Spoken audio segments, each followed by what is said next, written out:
Alright, so I'm gonna make this video showing you how to remove the bushings without burning or drilling anything. I've seen videos online and a lot of people that I know burn them or either drill them somehow. I used to do that. It takes a good while, but I learned that you don't need to do all that. All you need is a flathead screwdriver, has to be thin, and a hammer, and that's all you need to remove them.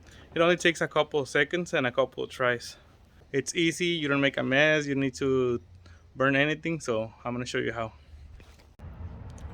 First of all, you need a screwdriver. I'm using this one because it's been dedicated to just remove bushings. A big hammer. I decided to do this video because I haven't seen anybody talk about this. I'm pretty sure there is someone out there who already knew this, but we're gonna show you how. So you're gonna grab the flathead screwdriver and you're just gonna put it to the side right here, and you're just gonna tap it until you get it like kind of like just the tip in. That's what she said. And then just keep tapping. I'm gonna show you how. I'm gonna record right now, and then you'll see how easy it is.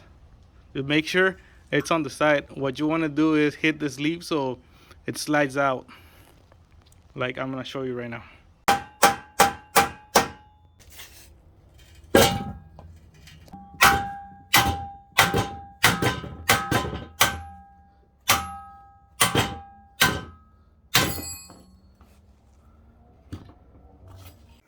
As you can see, it came out quick, clean, and easy. And that's all you need for a clean, fire-free bushing removal.